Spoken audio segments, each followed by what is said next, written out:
पाकिस्तान से जुड़े संदिग्ध आतंकी नेटवर्क पर महाराष्ट्र एटीएस की कार्रवाई तेज है। विधायक पंकज भोयर ने बताया कि राज्य भर में 157 स्थानों पर छापेमारी की गई। 100 से अधिक लोगों से पूछताछ हुई है।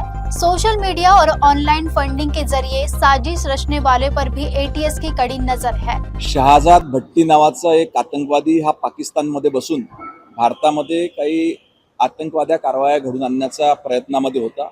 त्याचा हा डाव हाणून पाडण्याकरता जी माहिती गुप्त माहिती एटीएसला त्या ठिकाणी प्राप्त झाली होती, तर संपूर्ण राज्यामध्ये जवळजवळ 157 ठिकाणी त्या ठिकाणी त्याच्याशी संबंधित असलेल्या लोकांना पकडण्याकरता छापे टाकण्यात आलेले आहे। अजून काही गुप्त माहिती एटीएसकडे आली आहे। जवळजवळ 100 पेक्षा जास्त लोकांना त्या ठिकाणी ताब्यात घेणं चौकशी केलेली आहे। अजून काही ठिकाणी त्या ठिकाणी कार्यवाही अपेक्षित आहे। अशा पद्धतीची माहिती त्या ठिकाणी एटीएसला प्राप्त झाली होती की समाजामधले काही विध्वंसक लोक यांना त्या ठिकाणी हेरणं आणि त्या ठिकाणी त्यांना शस्त्र उपलब्ध करून देण्याकरता ऑनलाईन पैसे पाठवणं, पैसे देणं, पैसे उपलब्ध करून देणं आणि त्या माध्यमातून काही कार्यवाया घडून आणणं असा प्रयत्न त्या ठिकाणी ह्या आतंकवाद्याचा होता।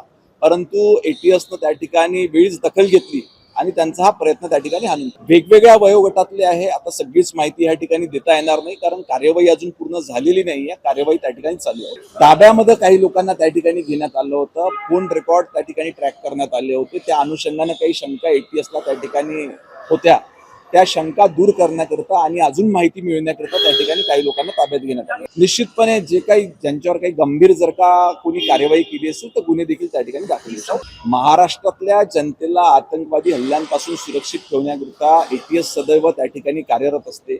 जेव्हा जेव्हा त्यांना अशी काही सॉलिड माहिती मिळते त्या पद्धतीच्या कारवाया त्या ठिकाणी संपूर्ण राज्यात करतात। या संदर्भात स्वतः सन्माननीय एकनाथ शिंदे साहेबांनी देखील सांगितलेलं आहे की कुणी कुठल्याही पक्षाचा कार्यकर्ता नगरसेवक किंवा लोकप्रतिनिधी असो चुकीचं काम करणाऱ्यावर निश्चितपणे त्या ठिकाणी कार्यवाही होईल। नाही, निश्चितपणे कृषी विभागाच्या सोबत गृह विभाग देखील त्या ठिकाणी सक्रिय चौकशी करते आहे। याच्यामध्ये जे कोणी दोषी आढळतील त्यांच्यावर गुन्हे दाखल होतील। या संदर्भात याच्या आधी देखील कृषी मंत्र्यांनी स्वतः बैठका घेऊन याच्यामध्ये कठोर कायदा करण्याचा निर्णय त्या ठिकाणी सरकारने घेतला आहे। नाही, आता राज्याचे मुख्यमंत्री देवेंद्र फडणवीस हे असं नेतृत्व आहे की सर्वांना हवं असं वाटत असतं। त्याच्यामुळे कदाचित विश्वजित कदम हे देखील ज्येष्ठ आमदार आहेत, त्यांनी प्रवास केला असावा।